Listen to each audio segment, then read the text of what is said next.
درود بیننده گرامی، با برنامه خبری و تحلیلی اخباری آزادی من طاهری سفر شما را از استودیوی مرکزی رادیو آزادی در پراگ همراهی میکنم. امروز جمعه 26 ایول است. نخست نگاه به چند موضوع برنامه.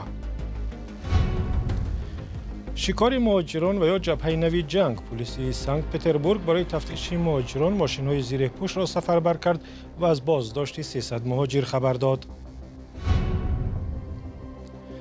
مقامات میگویند بیماری که در بین چاروا در تاجیکستان پنهان شده است به انسان نمیگذرد، ولی باید احتیاط کنید. برای مشتریان مسئله گران شدن قیمتی گوشت است. روزهای پیشین اول 70 بود، حاضر 85 علاقه. بنیاد یک قطعه شاهرای مهمی که تاجیکستان و چین را به هم وصل میکند به تأخیر افتاده است و امسال به پایان نمیرسد. ضرور میکنن سنگ میگلده تا ریمونت میکنن تا بلدوزر تازه کند که. در ادامه جستجو و تفتیش مهاجران در روسیه، مقامات این کشور در چند روز گذشته ماشین‌های زیر پوش را سفربر کردند که اساساً در زمان جنگ به کار میبرند. در شهر سنت پتربورگ و ولایت لنینگراد در مجموع 25 پاسگاه تفتیشاتی گذاشتند و به 250 مأمور میلیسا، گواردی ملی و FSB خدمات امنیت فدرالی روسیه امر دادند که مهاجران را تفتیش کنند. عملیات اساساً در راه‌های صورت گرفت که به دومین شهر بزرگ روسیه و زادگاه ولادیمیر پوتین رئیس جمهوری روسیه میبرند. با گفته مقامات در جریان عملیات وسیع مقیاس 300 خارجی را با اتهام قانون شکنی از جمله رعایت نکردن قاعده‌های مهاجرت دستگیر کردند. و یک وکیل مردمی روسیه که به ادعای او هفته گذشته 3 زاده تاجیکستان و ازبکستان سر او را زده خونسار کردند، به دومه دولتی طرح قانونی را فرستاده است که ثبت نام دیاسپوراها و اتحادیه‌های قوم و ملت‌های دیگر را سخت می‌کند. به قول میخائیل ماتویف، دیاسپوراها برای روسیه خطرناکند چون مثل یک حکومت علاهیده فعالیت می‌کنند. همکارم خیرامان بقازاده گزارش می‌دهد. وکیل دومای دولتی روسیه میخائیل ماتویف پیشنهاد کرده است که دیاسپورا یا جمعیت‌های ملی در روسیه اگر در کاری آنها شهروندان خارجی اشتراک و رمزهای دولت‌های بیگانه را استفاده کنند، باید اتحادیه نام داده اگنتی خارجی اعلان شوند. دادگاه‌های روسیه بعد هجوم ارتش این کشور به خاک اوکراین هزارها سازمان و شخصیت‌های علاهیده را تمغه بحث برانگیز اگنتی خارجی دادند چون آشکار ضد جنگ صدا بلند کردند. یک رهبر جمعیت تاجیکان در روسیه که سابقه بیش از 30 ساله کار با مهاجران را دارد، دعوای وکیل دومای دولتی را به اساس نامید. اسم او را با دلایل امنیتی نشر نمی‌کنیم، ولی در شرح نظرش روز 26 ایول بر رادیوی آزادی او گفت بر اساس قانون‌های عمل کننده روسیه تنها شهروندان این کشور حق تأسیس جمعیت‌های ملی را دارند و کار این سازمان‌ها هم بر اساس قانون‌های روسیه به راه مانده می‌شود. او گفت جمعیت‌های ملی تاجیکان در روسیه از زمانی پیدا شدند که مردم ما به اینجا گریزه شده آمدند. آنها هیچ حقوقی نداشتند. مجبور شدیم که جمعیت بسازیم و از همین آدمان دفاع کنیم.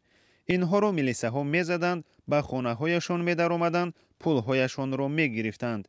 امروز اکنون باز همان کارها سر شده است. پایمال کنن حقوق شهروندان تاجیکستان در روسیه.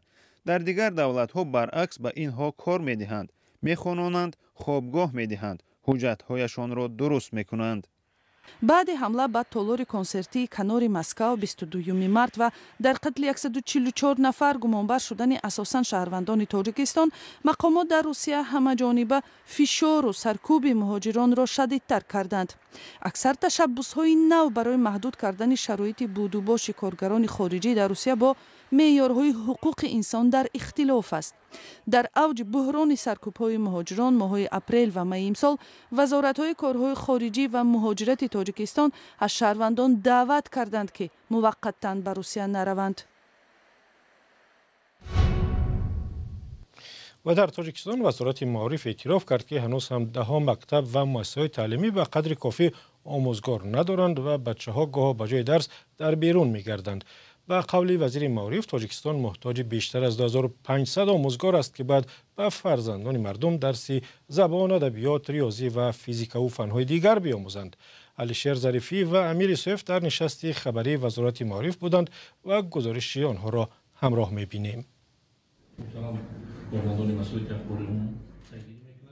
با اطلاع رهبریت وزارت معارف و علم تاجیکستان بیش از 2600 معلم در مکتب‌های تحصیلات میانه عمومی نمی‌رسد و کمبود آموزگار همون مسئله داغ ساحه باقی میماند. در مؤسسه‌های تحصیلات میانه عمومی جمهوری تاجیکستان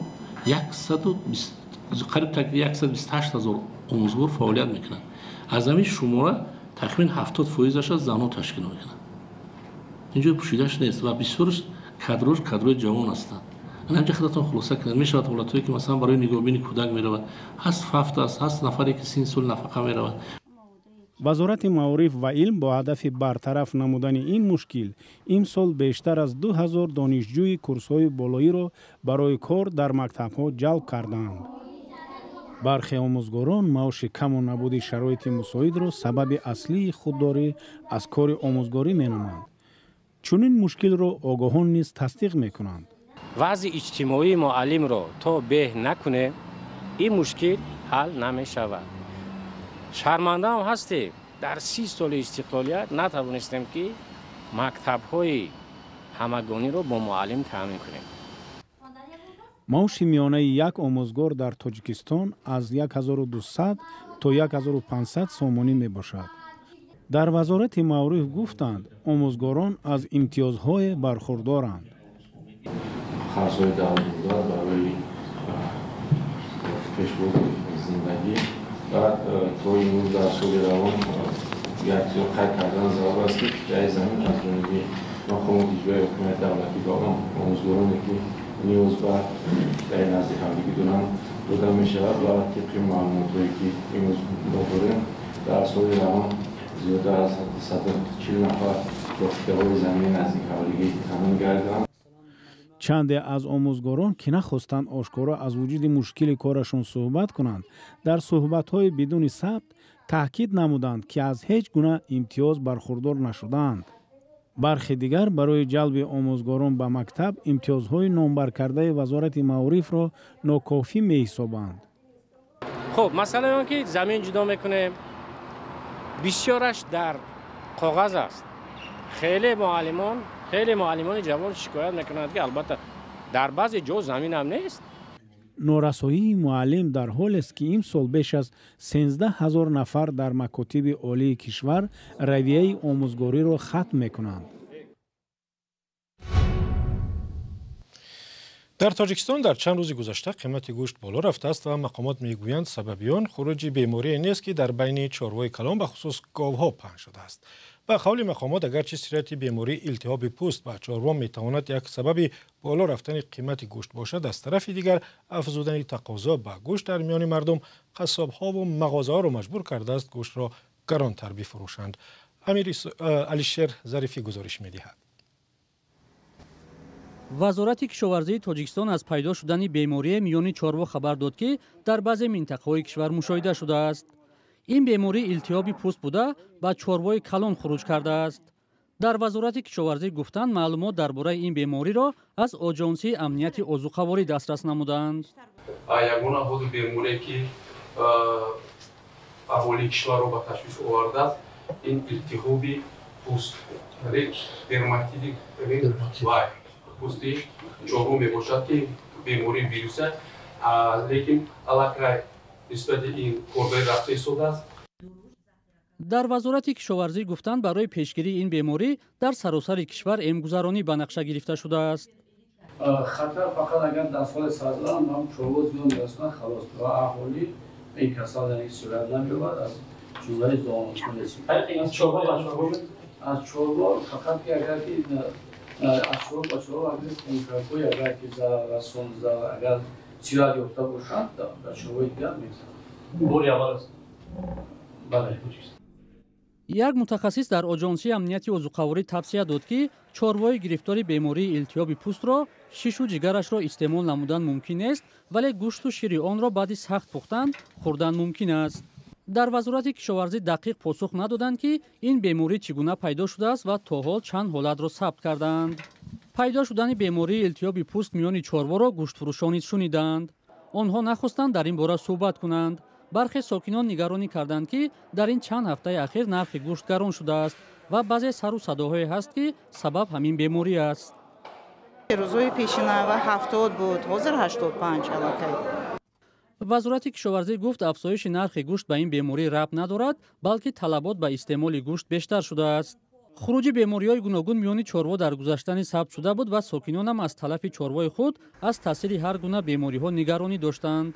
حالا مسئولان برای پیشگیری بیماری التیاب پوست دست به کار شدند تا بخش چارواداری از این بیماری زیانی جدی نبیند. ای هموطنی عزیزتر از جان، ای یوسف امروزی کنعان، بیرون ز وطن چه حال داری؟ بیا و از روزگارت ما را آشنا کن. بینندگان عزیز، اگر شما دور از تاجیکستانید و از نازکی‌های مهاجرت آگاه هستید و می‌خواهید دیگران نیز بدانند، پس این برنامه برای شماست. روزگار مهاجر، مطابق شوی به محیط نو، قصه‌های انسانی و سبق‌های حیاتی.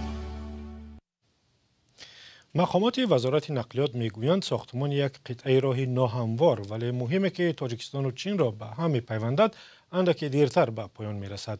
راهی که از پایتخت تاجیکستان دوشنبه آغاز یافته و تا به قلمه چین میرود یک راهی است که هر سال هزاران تن مال و محصولات از طریق آن به تاجیکستان میآید و یا برعکس به چین هم میرود.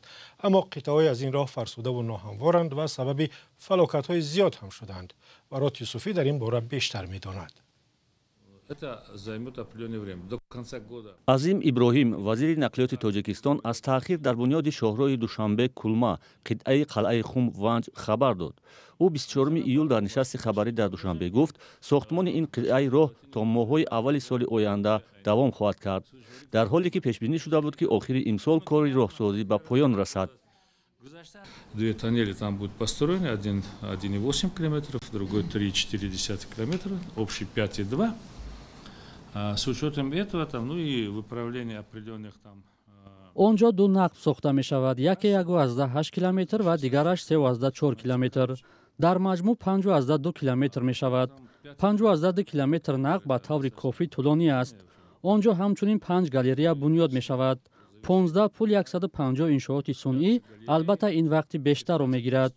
то охири сол мо ба сарф кардани меҳнати сангин метавонем сохтмонро ба итмом расонем.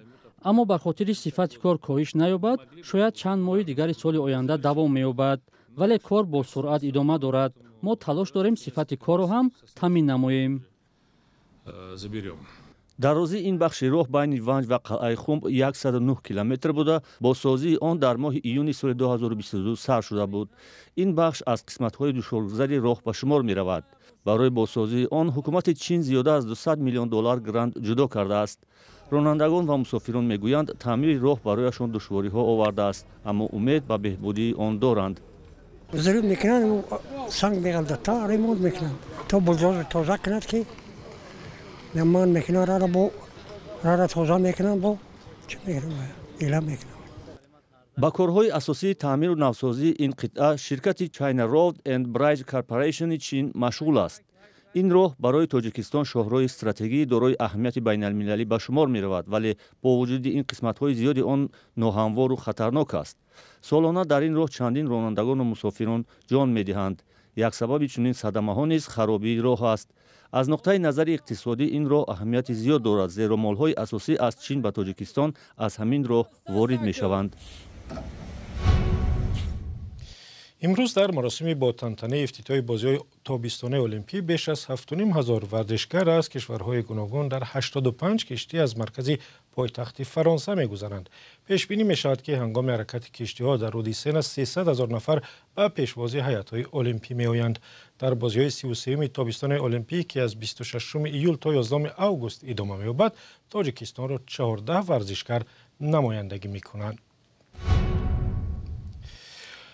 بیننده ارجمند 15 دقیقه که داشتیم به پایان رسید. از آن که تا این لحظه ما را تنها نگذاشتید بسیار سپاسگزاریم. خبر و ویدیوهای بیشتر را میتوانید در وبسایت ما azadi.org بخوانید و ببینید. در فیسبوک، اینستاگرام، تیک تاک و ایکس نیز هستیم. تا دیدار در برنامه‌های دیگر. خدا نگهدار.